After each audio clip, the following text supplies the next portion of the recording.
What's up, guys? Fossmith here, and today I'm going to be talking about the new Cowboy Bebop Netflix live-action adaptation.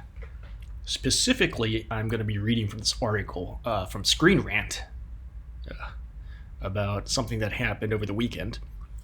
Cowboy Bebop star has perfect response to Faye Valentine casting criticism. Cowboy Bebop star Daniela Pineda, that does not sound too Singaporean to me, sends a sarcastic apology to people criticizing her character Faye Valentine for not perfectly matching the anime. Daniela Pineda, who will star as Faye Valentine in Netflix's live-action adaptation of Cowboy Bebop, has sent a hilarious response to people criticizing her casting in the role. The show, which will premiere this fall, is a reworking of the blah blah blah. We know this. The new show is hotly anticipated by fans. I doubt that sentence. But of course, any adaptation of a beloved property is put under a microscope by people looking for any deviation from the source material. On Monday, Netflix dropped a set of first-look images from Cowboy Bebop depicting the characters Spike Spiegel, John Cho, Jet Black, Mustafa Shakir, and Faye Valentine. More or less instantly, Jurassic World Fallen Kingdom star. She was in that movie? I don't remember anything from that movie. Pineda was derided by people who didn't think she fit the image of Valentine from the original anime, a busty woman of inhuman proportions. So you can see where this article's going. On her Instagram, Pineda shared a sarcasm-dripping apologies for not having the perfect body to match the original design, saying, quote, 6 foot double D sized breasts. I believe Faye is actually supposed to be size C. 2-inch waist. They looked everywhere for that woman and they couldn't find her. Kind of weird, so they went with my short ass. I know, right? I believe this is a fake controversy ginned up so people don't address the real thing, which is John Cho does not look like Spike Spiegel at all. I think that's the biggest problem.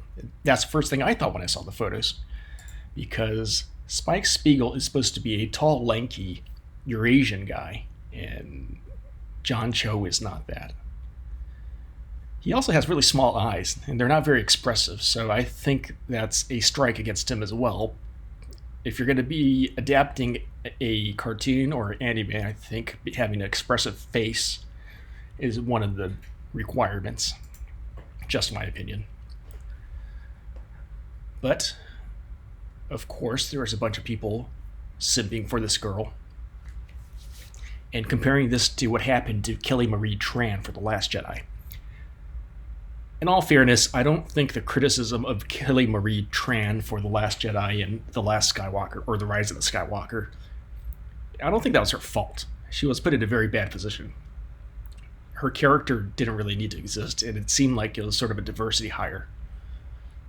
But what's weird is, I believe this Daniela Pineda girl is Mexican, Hispanic, and ethnically she looks more in line with what Spike probably should look like than John Cho does. Faye Valentine is supposed to be from Singapore, and I believe she's the only person in the cast that's actually technically completely Asian. Whereas Spike is supposed to be a mishmash of European ethnicities and Chinese. In reality, Spike is supposed to be like Lupin III from the Miyazaki and Monkey Punch animation. So he's supposed to be vaguely Asian, but also vaguely not Asian. And I don't know why they cast John Cho of all people for this. Granted, there is a shortage of people that sort of fit that bill when it comes to American actors. So maybe they had no other choices. But if they're going to go with John Cho, I personally would have preferred them going with a curly-haired white guy instead. That's just my opinion. Your mileage may vary. So, the lesson here is don't make a live-action adaptation of something that does not need a new adaptation.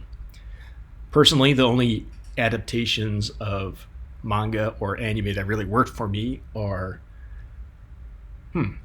the first two Death Note movies, the Japanese ones, the Loan Shark Ushijima adaptation, And all you need is kill. The movie with Tom Cruise, which I think was called Edge of Tomorrow or something like that in the United States. But this actually reminds me of a story that happened to me about 20 years ago. A producer, came up to me and was like, hey, we're going to make a live Trigun adaptation. What do you think about that? And my answer to him was, why? And the conversation ended there. There's no need to make live action adaptations of everything. If anything, it's detrimental to the source material. Alrighty, this has been Fossmith. If you like videos like this, please hit like and subscribe. Really helps out. I'll talk to you guys next time. Peace.